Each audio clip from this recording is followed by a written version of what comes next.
오늘은 마태복음 21장 1절로 11절 말씀에 근거해서 주께서 나를 쓰시겠다면 드립시다 라는 주제로 하나님 말씀을 전하려고 합니다. 오늘은 2021년도 종료주일입니다.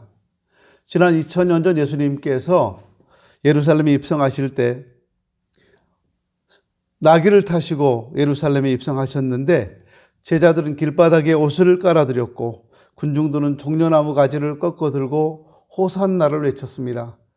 그래서 종려나무 가지를 흔들었다고 해서 종려주일이라고도 하고, 또 이번 주간에 주님의 고난이 있기 때문에 고난주간이라고도 합니다. 오늘 본문 말씀은 너무 중요하기 때문에 누가복음에서도 마가복음에서도 다 기록이 되고 있습니다. 예수님께서는 33살 젊은 나이에 죽기 위해서 산제물로 바쳐지기 위해서 예루살렘으로 입성하게 되었는데 그 마음이 얼마나 참담하고 비참했을까 하는 생각을 해봅니다. 앞으로 닷새 후에는 끔찍한 고통을 당해야 합니다. 십자가에서 죽으셔야만 합니다. 사랑하는 사람들과 헤어져야 합니다. 믿고 따랐던 사람들과도 이별을 해야 합니다. 그때 예수님의 마음은 얼마나 아프고 얼마나 힘들었을까 하는 생각을 하게 됩니다. 근데 예수님은 그걸 아시면서 지금 예루살렘에 왕으로 들어가시는 겁니다. 오늘 본문에 보시면 어린 나귀를 타시고 입성하셨다고 되어 있고요. 본문 4절 5절 말씀 보니까 이는 선지자를 통하여 하신 말씀을 이루려 하심이라. 일러스되 시온 딸에게 이르기를 네 왕이 내게 임하나니 그는 겸손하여 나귀 곧 멍에 매는 짐승의 새끼를 타라 하였느니라 라고 기록하고 있습니다. 그럼 예수님께서 타신 나귀는 어떻게 준비되었을까요?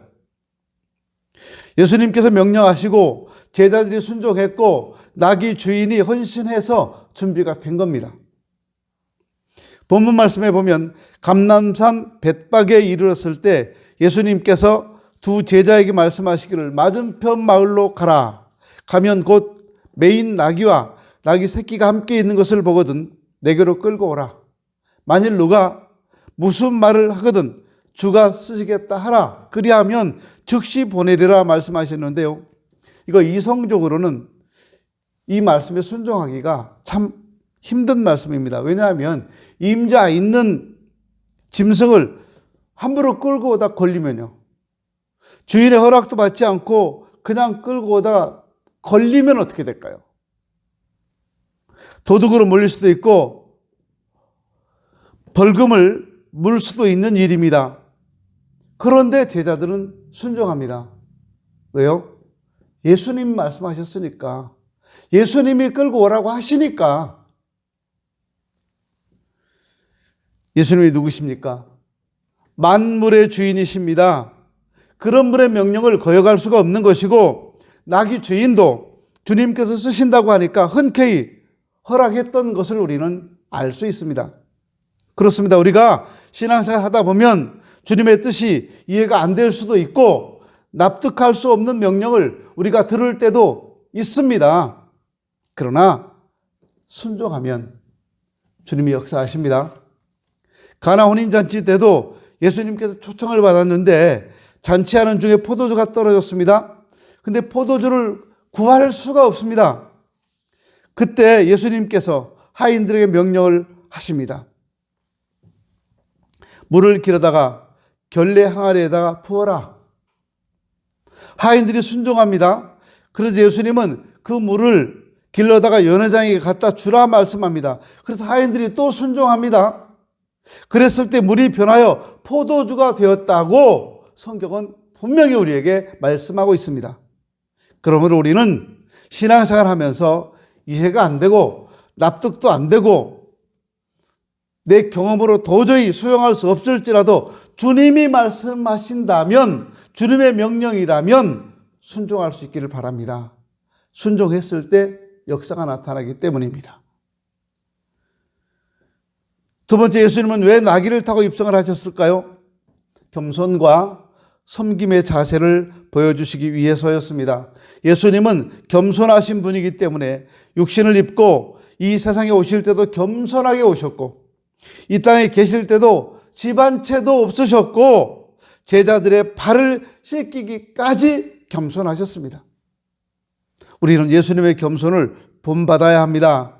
남보다 많이 배웠다고 교만하지 말고, 남보다 재산이 좀 많다고 교만하지 말고, 남보다 재능이 있다고 교만하지 말고, 남보다 좀 잘생겼다고 인물이 출중하다고 교만하지 말고 겸손해야 합니다.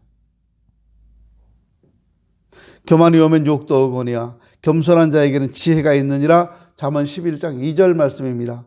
교만은 패망의 선봉이요 거만한 마음은 넘어짐의 앞잡이라. 잠언 16장 8절에 있는 말씀입니다.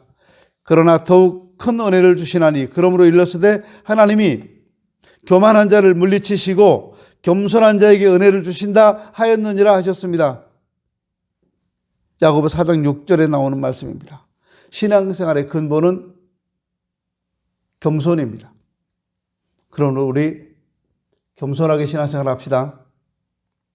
세 번째, 예수님께서 나귀를 타고 입성하실 때 군중들은 어떻게 했습니까?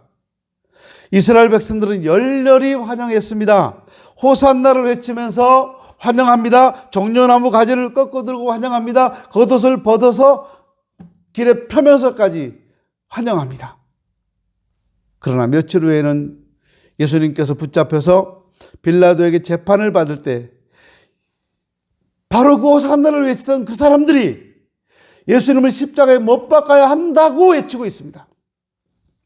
그래서 빌라도 총독은 밀란이 날까봐 두려워서 죄 없는 예수님에게 억울한 누명을 씌우고 십자가에 죽게 했습니다. 여러분, 왜 군중들이 돌변했을까요?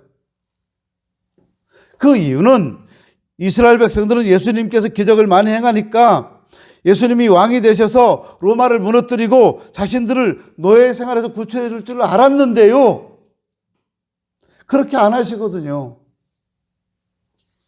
자기들이 요구하는 대로, 자기들이 원하는 대로, 자기들이 기대하는 대로 안 하시거든요. 그러니까 저 사람 메시아 맞아? 아닌가 본데? 죽이자. 이렇게 된 거예요. 여러분, 내 마음에 안 드니까 죽이는 거예요. 내 뜻대로 안 하니까 죽이는 거예요. 세상이 그런 세상이에요. 내 마음대로 내 뜻과 다르면 죽여요, 죽여. 예수님은 이스라엘 백성들만 구원하러 오시지 않았기 때문에 이스라엘 백성들의 요구에 응할 수가 없었던 겁니다. 이스라엘 사람들은 돌짝밭과 같은 마음을 가지고 있었습니다. 자기에게 유익이 되면 좋아하고 자기 기분 좋으면 환호하고 기뻐하지만 조금만 손해볼 것 같으면 돌아서는 마음을 가지고 있었어요. 사정없이 손가락질하고 죽이라고 소리 지르고. 여러분 어떻습니까? 이스라엘 백성들처럼 눈앞에 있는 이익에 집착해서 자신에게 유익이 되면 기뻐하지만 조금만 손해가 된다고 생각하면 돌변하고 돌아서고 손가락질하고 소리 지르고 하지는 않습니까? 주님이 쓰시겠다고 하면 나귀 주인처럼 말없이 나귀를 내줄 수 있겠습니까, 여러분? 주님이 여러분을 쓰시겠다면, 주님이 여러분의 물질을 쓰시고 주님이 여러분의 시간을 쓰시고 주님이 여러분의 재능을 쓰시겠다면, 여러분의 젊음을 쓰시겠다면 드릴 수 있겠습니까? 아멘 하세요. 드릴 수 있겠습니까? 여러분, 진정한 복은 고통을 통과하고 난 다음에 온다는 사실을 기억하십시오. 눈앞에 있는 이익만 따라서 거기에 집착하지 말고 앞으로 다가올 유익을 생각하자는 말입니다. 주께서 쓰시겠다면, 주께서 나를 사용하시겠다고 하면 언제든지 무엇이든지 내어드립시다. 이것이 믿음입니다. 이것이 이 종려주일에 주님 앞에서 우리가 해야 될 신앙의 다짐이고 지난 2000년 동안 믿음의 선진들이 보여줬던 믿음입니다. 이젠 우리가 그 믿음을 이어나가야 합니다. 그리고 이제 우리가 그 믿음에 서야 합니다. 오늘 종료주일에 주가 쓰시겠다라는 명령이 우리에게 전달되었습니다. 여러분이 가진 시간, 여러분이 가진 물질, 여러분이 가진 은사, 여러분이 가진 재능, 주님이 원하시면, 주님이 쓰시겠다면 내어 놓으십시오. 그것이 왕을 맞이하는 백성의 자세입니다.